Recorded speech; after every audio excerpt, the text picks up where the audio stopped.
Hello students, मैं Naveen Kumar Rao online video lecture में आपका स्वागत करता हूं। स्टूडेंट्स, आज हम आपको हाइड्रोलिक एंड न्यूमेटिक सब्जेक्ट में फ्लूइड के प्रॉपर्टीज के बारे में बताने जा रहा हूं। पिछले वीडियो लेक्चर में हमने आपको कुछ प्रॉपर्टी बता दिया था, अब इसके आगे कंटिन्यू कर रहे हैं। पहला है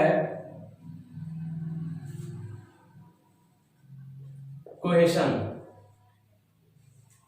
इसको कोहेशन को हिंदी में ससंजन बोलते हैं। यह किसी तरल का वह गुण है जिसके कारण कोई तरल के अणु जो है आपस में अट्रैक्ट होते हैं, आपस में आकर्षित होते हैं। ठीक है ना। कोई भी तरल है, जैसे वाटर हो गया, मरकरी हो गया, ठीक है, उसके अणु आपस में फोर्स ऑफ अट्रैक्शन के द्वारा एक दूसरे से चिपके रहते हैं। ठीक है। तरल के इस गुण को हम ससंजन बोलते हैं। ठीक है। दूसरा प्रॉपर्टी है एडिशन। एडिशन जो है यह भी एक तरल का गुण है जिसके कारण दो अलग अलग पदार्थ के अणु के बीच में फोर्स ऑफ अट्रैक्शन लगता है। ठीक है, उसको बोलते हैं एडिशन फोर्स। ठीक है। जैसे मान लीजिए ये कोई कंटेनर है और इसमें कोई लिक्विड भरा हुआ है। ठीक है। अब जैसे मान लीजिए वाटर है, अब वाटर के इस पार्टिकल और इस पार्टिकल के बीच में जो फोर्स ऑफ अट्रैक्शन लग रहा है, ठीक है, उसको बोलते हैं कोहेशन। लेकिन वाटर के पार्टिकल और इस कंटेनर के पार्टिकल के बीच में जो फोर्स ऑफ अट्रैक्शन लग रहा है उसको बोलते हैं एडिशन। ठीक है ना।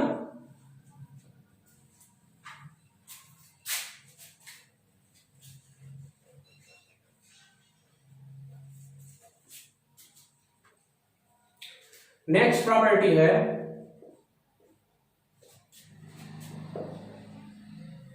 विस्कोसिटी। इसको हिंदी में श्यानता बोलते हैं। ठीक है।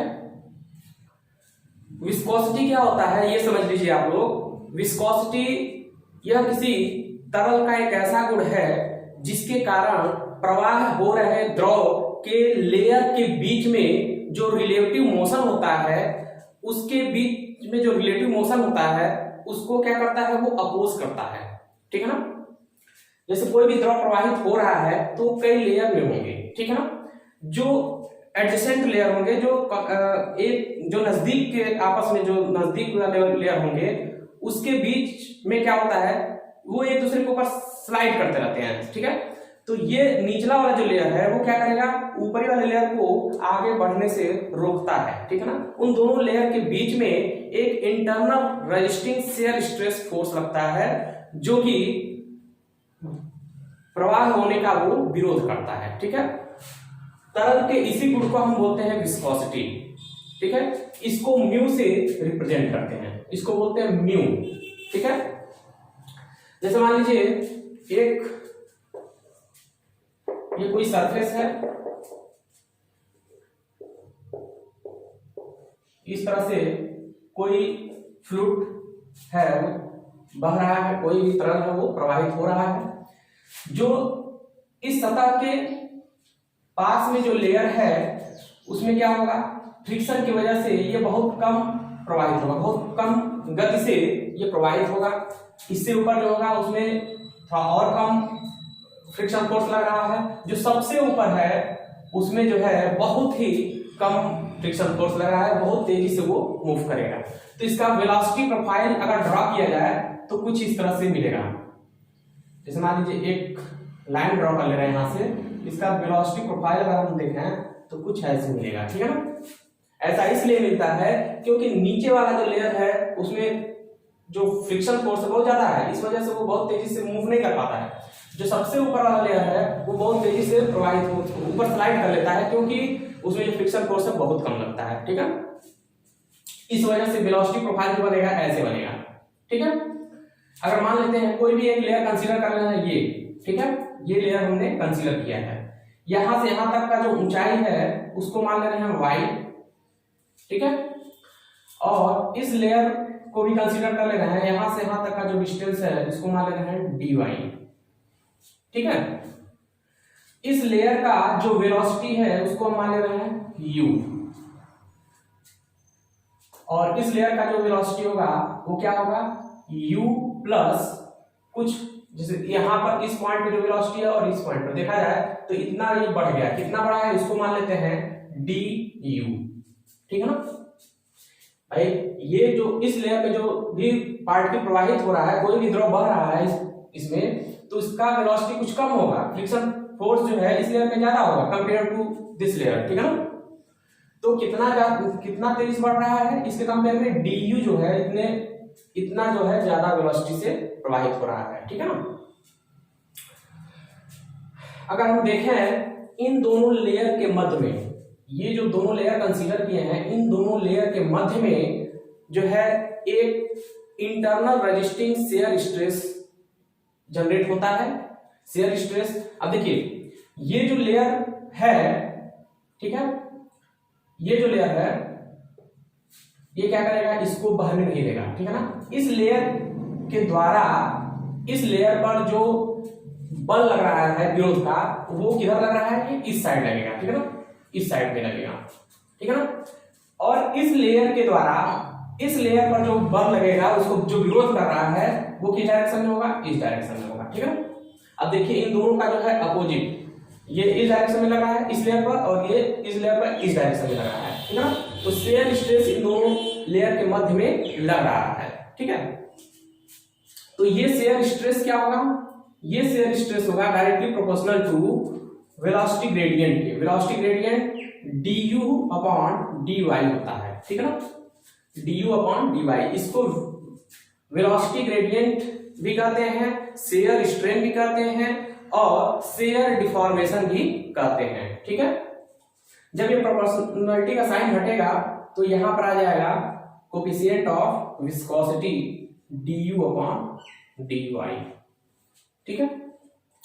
ये जो है क्या है, डायनेमिक विस्कोसिटी या विस्कोसिटी या कोफिशिएंट ऑफ विस्कोसिटी है। अगर इसको कैलकुलेट करें तो क्या होगा, mu is equal to tau upon du upon dy, ठीक है। इसका यूनिट क्या होगा, इसका यूनिट शेयर स्ट्रेस का क्या होता है, न्यूटन पर मीटर स्क्वायर होता है, और इसका मात्रक क्या होगा, ये होगा वेलोसिटी है तो मीटर पर सेकेंड, और dy का क्या होगा, मीटर होगा, ठीक है ना।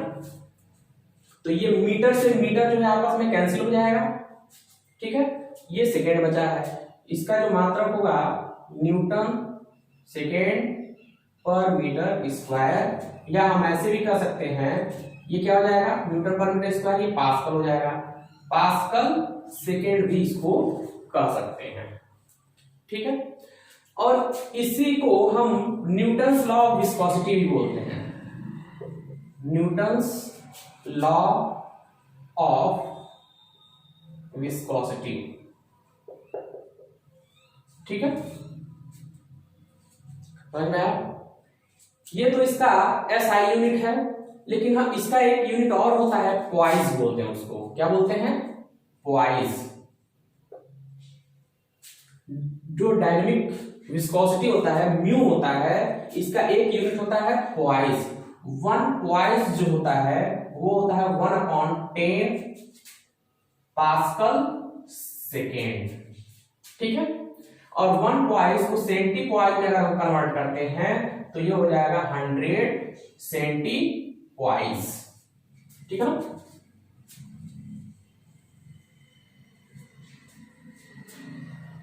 ठीक है। अब नेक्स्ट प्रॉपर्टी पर हम आते हैं।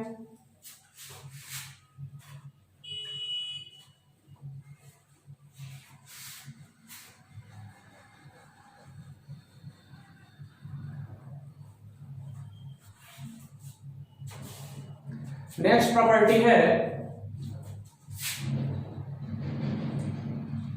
Kinematic viscosity. काइनेमेटिक विस्कोसिटी, ठीक है। इसको हिंदी में शुद्ध गतिकीय श्यानता बोलते हैं और इसको न्यू से रिप्रेजेंट करते हैं, न्यू, ठीक है। इसको न्यू से रिप्रेजेंट करते हैं। ये होता क्या है ये समझ लीजिए।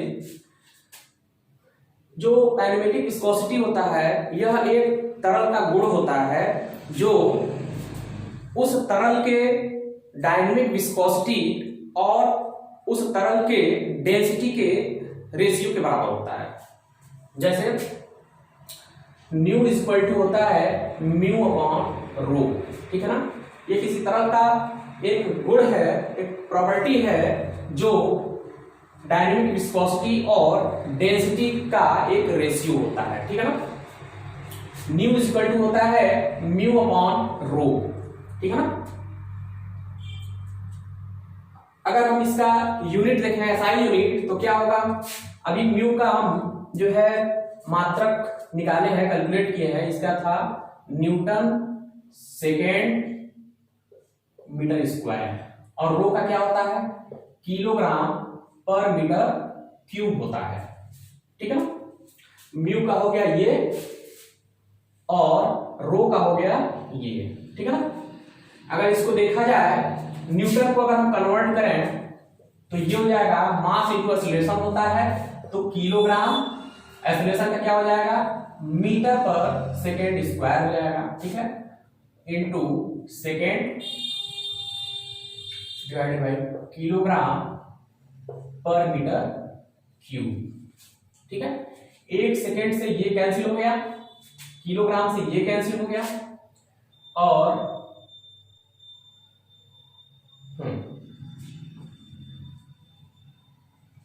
सॉरी यहां पर एक मीटर स्क्वायर भी है, ठीक है ना, ठीक है।